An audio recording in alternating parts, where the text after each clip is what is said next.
अस्सलाम वालेकुम गाइस, मेरा नाम है सैयद नदीम हुसैन और आप लोग देख रहे हैं लर्न विद सैयद नदीम।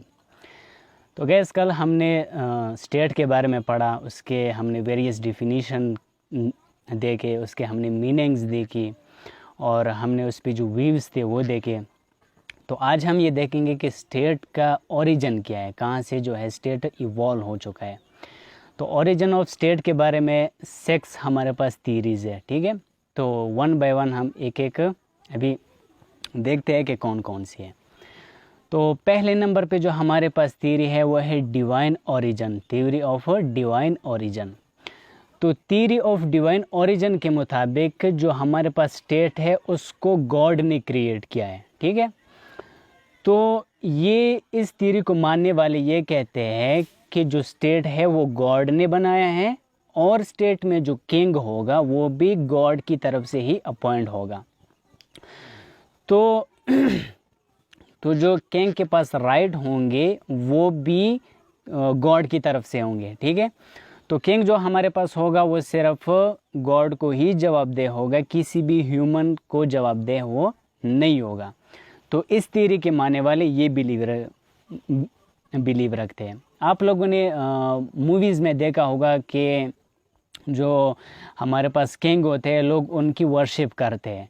तो उस टाइम पे जो प्रिमिटिव एज था उस टाइम पे जो किंग होता था लोग उसकी पूजा करते थे, यानी लोग ये बिलीव रखते थे कि जो हमारे पास स्टेट है, जिस स्टेट में हम रह रहे हैं, ये गॉड की तरफ से है और ये जो किंग है ये भी गॉड की तरफ से ही है। अच्छा, तो यूके का जो हमारे पास किंग था, किंग जेम्स I, तो वो ये कहता था अपने पार्लियामेंट को कि जो किंग होगा वो कभी भी वेशियस नहीं होगा, ठीक है।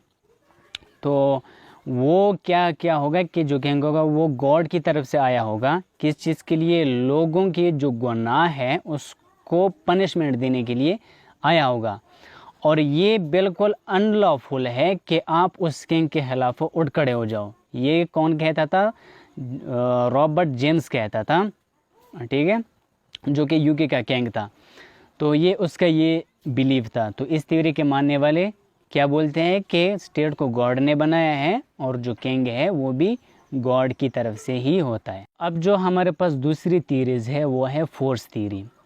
तो इस थ्योरी के मुताबिक इसमें क्या होता है, जो पुराने लोग थे वो उनका ये बिलीव था कि हमारे पास इंग्लिश में एक वो है कि माइट हैज़ राइट, ठीक है, जिसकी लाठी उसकी भैंस।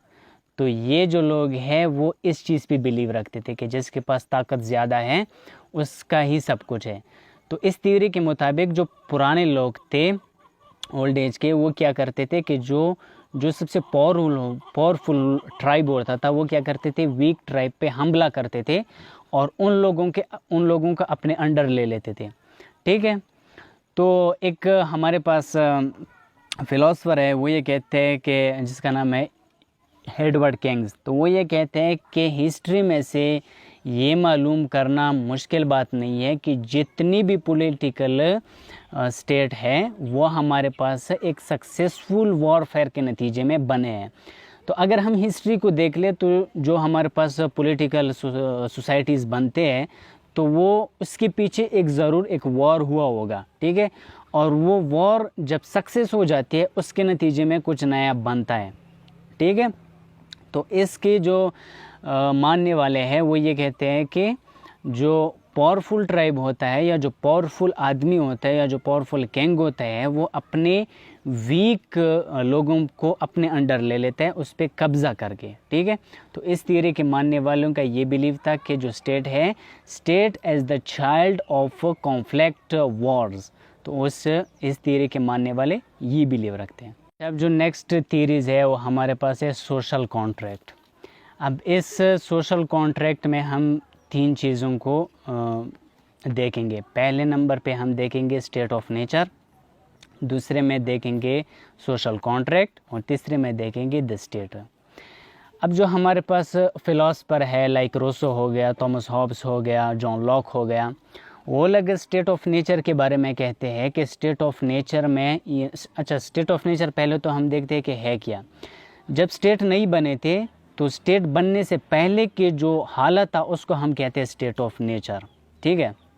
तो उस टाइम पे लोग क्या करते थे, इन तीनों फिलोसफर के मुताबिक कि वहाँ पे लोग फ्रीडम था, वहाँ पे पीस था, लोग जो है वो हंटिंग करते थे और लोगों के पास नेचुरल राइट थे, ठीक है, जैसे right to life, right to liberty. तो वो लोग नेचुरल जो राइट होते थे उनके मुताबिक लाइफ गुजारते थे, यानी जो नेचुरल लॉज थे उनके मुताबिक ये लोग ज़िंदगी गुजारते थे। तो इसको कहते हैं स्टेट ऑफ नेचर। अब मसला कहाँ पे आ गया कि जब से प्राइवेट प्रॉपर्टी का जो कॉन्सेप्ट है वो आ गया, तो फिर क्या हो गया कि लोग ग्रेडी हो गए। जब ग्रेडी हो गए तो लोग आपस में लड़ने लगे प्रॉपर्टी पर। तो अब कोई इस तरह गवर्नमेंट तो थी नहीं, स्टेट तो थी नहीं कि लोगों के बीच कॉन्फ्लिक्ट को रिमूव कर सके, जंग को ख़त्म कर सके। तो उन लोगों ने क्या किया कि उन्होंने ये डिसाइड किया कि चलो हम लोग स्टेट बना लेते हैं, ठीक है।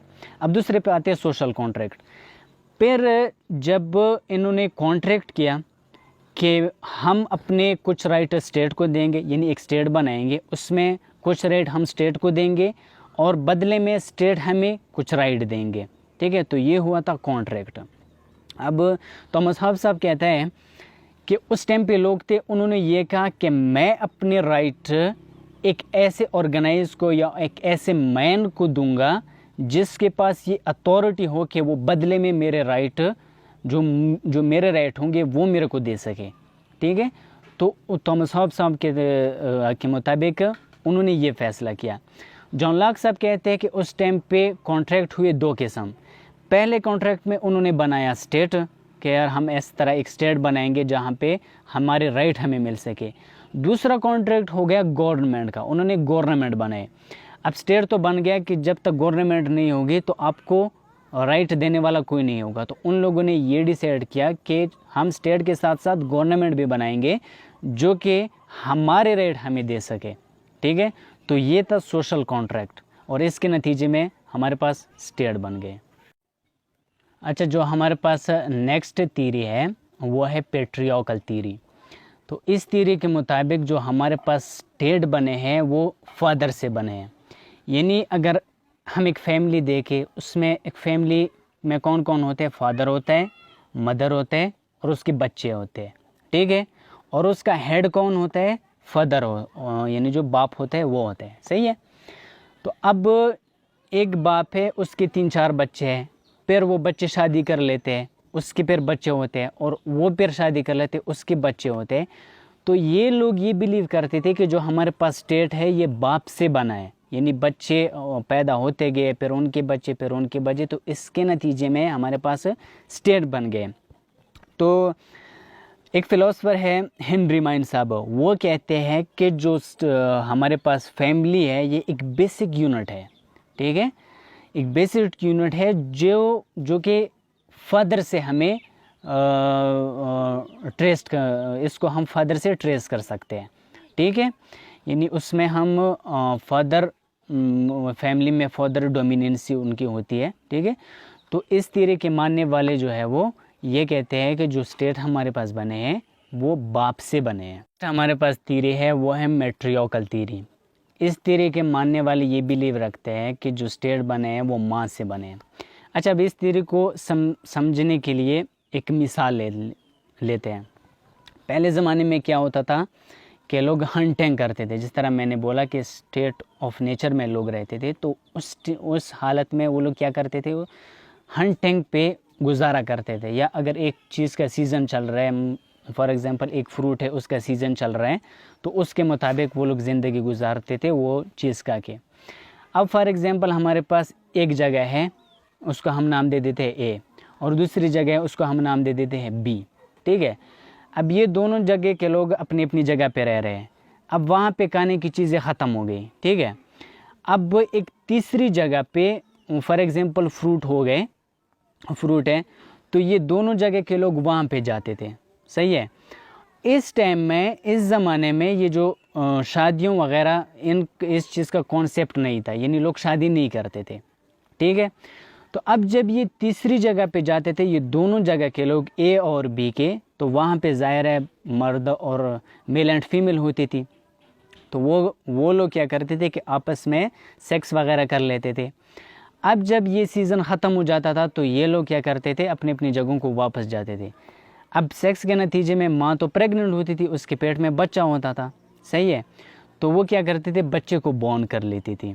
तो वो जो बच्चा होता था फिर इसी उनका जो जगह है, मिसाल के तौर पर अगर बी की जगह की जो है लड़की प्रेग्नेंट है तो वो बी की जगह ही बच्चा हो गया, और वो बच्चा अपने बाप को नहीं जानता था कि मेरा बाप कौन है।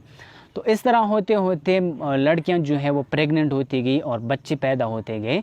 तो हमारे पास ये लोग ये मानते हैं, इस थ्योरी को मानने वाले, कि हमारे पास इसके नतीजे में स्टेट बन गए।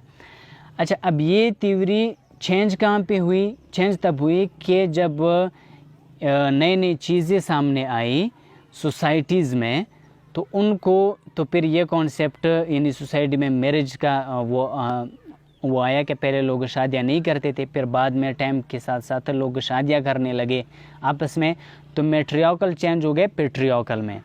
तो इसके नतीजे में हमारे पास स्टेट बनना शुरू हो गया।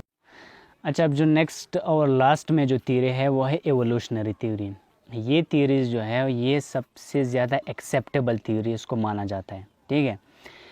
इस थ्योरी के मुताबिक ये लोग कहते हैं कि स्टेट जो है हमारे पास से ये स्लोली एंड ग्रेजुअली जो है वो बन गए हैं। इस तरह एकदम पे नहीं कि एक टाइम पे स्टेट ऑफ नेचर है और जो है वो रात को जो है वो लोगों ने कहा कि चलो स्टेट बना लेते हैं और आपस में मुआहदा कर लिया, स्टेट बन गए। तो कहते हैं कि इस तरह नहीं होता, या गॉड जो है, गॉड ने हमारे लिए स्टेट बनाया, तो इस तरह नहीं होता। ये लोग कहते हैं कि स्टेट जो है वो वक्त के साथ साथ स्लोली ग्रेजुअली जो है ये बन गए। अब इसके कुछ फीचर हैं। पहला फीचर है इसका किनशिप। किनशिप का मतलब है ब्लड रिलेशन। तो ये एक फैक्टर है कि एक फैमिली है, सब के जो है वो उसमें क्या होते हैं, ब्लड के रिश्ते होते हैं, खून के रिश्ते होते हैं, तो उसकी वजह से वो लोग साथ में रहते हैं। अब फिर एक ट्राइब है, उस बहुत सारी फैमिलियाँ रहती है, चूँकि सबके जो है वो ब्लड रिलेशन होते हैं तो सब साथ में रहते हैं, ठीक है। और उसका जो है क्या होता है, जिस तरह एक फैमिली का हेड कौन होते हैं, वालिद होते हैं, तो इस तरह एक ट्राइब का भी एक हेड होता है और सारे ट्राइब की उनकी बात मानते हैं, क्योंकि ये सारे ट्राइब का एक ही ब्लड का रिश्ता होता है, तो वो इसका बात मानते हैं। तो ये हो गया इसका एक फैक्टर। दूसरा फैक्टर है इसका रिलीजस। तो रिलीजन जो है वो भी इसका एक फैक्टर है कि एक तो ब्लड के रिश्ते की वजह से लोग साथ में रहते हैं, दूसरा जब रिलीजन सेम हो तो आपस में लोगों में रिलेशन बन जाते हैं, ठीक है। जिस तरह हम न्यू टाइम में इसका मिसाल हम ले लें, जिस तरह के इंडिया हो गया, हमारे पास पाकिस्तान के हो गया, तो ये दोनों कंट्री जो है वो मज़हब के नाम पे बनी है, ठीक है। अब मज़हब के नाम पे कैसी बनी है, क्योंकि लोग साथ में रहते थे, एक जो है वो एक मज़हब फॉलो करता था, दूसरे लोग दूसरा मज़हब फॉलो करता था, तो इसकी वजह से मज़हब की वजह से भी लोगों में रिलेशन था स्ट्रॉन्ग वाला, ठीक है। तो इसकी वजह से हमारे पास ये भी एक फैक्टर है स्टेट को बनने में। तीसरा जो फैक्टर है वो ये है कि जब टाइम के साथ साथ प्रॉपर्टी जो है वो बढ़ गई, प्रॉपर्टी का जो कॉन्सेप्ट था वो आ गया, तो इसके भी स्टेट में एक स्टेट बनने में एक अच्छा खासा रोल है, ठीक है।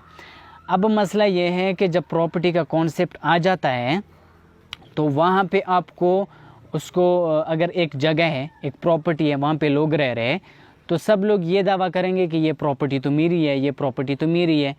तो इसके लिए आपको एक ऑर्गेनाइजेशन की ज़रूरत होती है, एक लोगों की ज़रूरत होती है जो कि ये डिसाइड कर सके कि कौन सी प्रॉपर्टी किसकी है। तो ये भी एक फैक्टर है प्रॉपर्टी का स्टेट बनने में। ब्लड हो गया, वह सही है, किनशिप हो गया, रिलीजन हो गया और प्रॉपर्टी हो गया। अगर हम तीनों को देख ले तो चीज़ें साथ में मिल रही हैं, ठीक है। फिर जो चौथा है वॉर एंड फोर्सेस। अब जब साथ में लोग रहते हैं तो वो क्या करते हैं कि जो इसमें यानी हमारे पास क्या होता है कि जो लोग गलतियां करते हैं तो फिर उन पे फोर्स के ज़रिए जो है आप उस गलती को माशरे से हटा सकते हो, ठीक है। और दूसरा क्या होता है कि जो एक ट्राइब है, यानी अगर एक जगह पे बहुत सारे ट्राइब रहते हैं लेकिन वो रिलीजन की वजह से साथ रह रहे हैं, ठीक है, प्रॉपर्टी की वजह से साथ रह रहे हैं, तो वो क्या करते हैं कि दूसरे ट्राइब्स जो उनसे वीक हो वो उन पे कब्ज़ा कर लेंगे, ठीक है। वो भी ये चाहते हैं कि हम इनको भी अपने अंडर ले लें। यानी फोर्स यूज़ करके।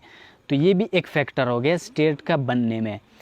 लास्ट का जो फैक्टर है वो है पॉलिटिकल कॉन्शियसनेस, यानी जब लोगों के में पॉलिटिकल समझ आ गई, यानी एक जगह पे लोग रह रहे हैं, उनको ये समझ आ गया कि यार हम यहाँ पे रह रहे हैं, हमें डिफेंस की ज़रूरत है, ठीक है, या इस तरह बहुत सारी चीज़ों की ज़रूरत है, हमें हमारे राइट की ज़रूरत है कि हमें हमारे राइट मिल सके, ठीक है। यानी पॉलिटिकल जब समझ बुझ आ जाती है तो उसको हम कहते हैं पॉलिटिकल कॉन्शियसनेस। तो ये फैक्टर थे, किनशिप था, रिलीजन था, प्रॉपर्टी थी, फोर्स था, और हमारे पास पॉलिटिकल जो था समझ बुझ जब आ जाती है। तो ये अगर हम सारे इन फैक्टर्स को मिला लें तो इसके नतीजे में स्लोली एंड ग्रेजुअली ये सारे फैक्टर, कई जगह पे फोर्स था, कई जगह पे ब्लड रिलेशन थी, कई जगह पे रिलीजन की वजह से लोग मिल रहे थे आपस में, तो वक्त के साथ साथ स्लोली हमारे पास स्टेट बन गए। तो ये था स्टेट के ओरिजिन के बारे में कि किस तरह से स्टेट जो है वो वजूद में आए थे। तो आई होप कि मुश्किल नहीं था बहुत, इसमें कोई ऐसी बात नहीं थी कि जो मतलब कि सर के ऊपर से गुज़र सके। तो और इसके अलावा अगर आप लोगों को ये वीडियो पसंद आ गई हो तो लाइक करना और इसको शेयर करना। Thank you very much, good bye.